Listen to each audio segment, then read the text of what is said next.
Buying or borrowing a projector for a family movie night is a great way to capture some of that movie magic. But if you ever tried to project onto a bed sheet or a blank wall, you know that the image quality can be pretty awful. But spending the cash for a high-end projection screen doesn't always make sense. I'm Donald Bell, and in today's how-to I'm going to show you how to build your own gigantic projection screen for just $100. Now, if you check the home theater forums, you're going to find dozens of very strong opinions on the best materials to use for your DIY projection screen. Some people use blackout cloth, some people use reflective paint, some people swear by white vinyl. But what I used for my experiment was white spandex. White pearlized spandex is a projection material that gets used a lot in theatrical productions. It's relatively affordable, it's reflective enough to catch the projection light, and because it's stretchy, you can really dream big when it comes to your projection size. The only problem is that it can be difficult to track down the good stuff.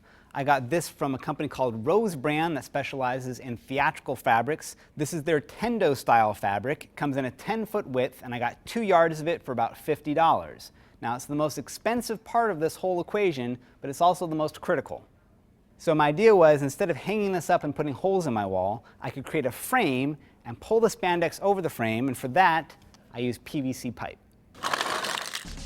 It took some planning and some trial and error, but $45 worth of 3/4-inch PVC pipes and joints gave me a fairly solid, self-standing, 10-foot wide framework for my screen.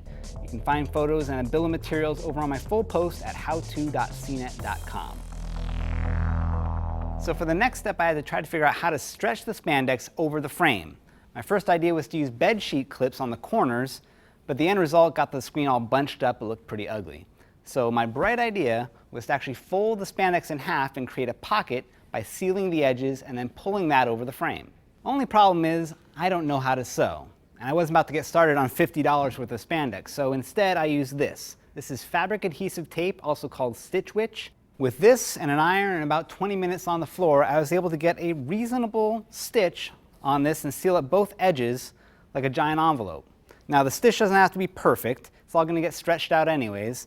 And if you turn it inside out, like a t-shirt, it actually looks pretty decent. Looks better than you'd think. So the final step is to pull the spandex over the frame. But before we do that, I just want to point out one thing here on the design that I learned the hard way. When I first made this, there was a bar going right down the middle, but because it was flush against the fabric and the fabric had a little transparency to it, it caused a shadow on the screen right in the middle, and it was a total deal breaker. So to fix that, I moved this middle support bar back away from the screen so that you're no longer getting that shadow. It takes a little extra tinkering and a few extra pieces, but it's totally worth it. Now, if you're trying to do this by yourself, I would recommend tackling one corner at a time.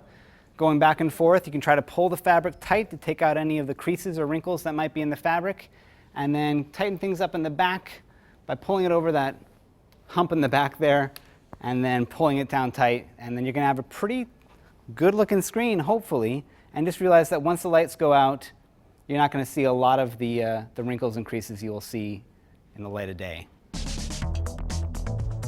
So there you go. This is the final result, a 10-foot wide screen that you can take anywhere, all for just $100.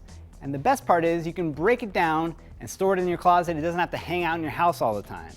It may not be cinemaphile quality, but I'm pretty proud of it. For more how-tos like this, you can head over to howto.cnet.com, and for more on projectors like this Epson 5020UB, you can go to cnet.com/projectors. I'm Donald Bell for CNET. Go out there and make something cool.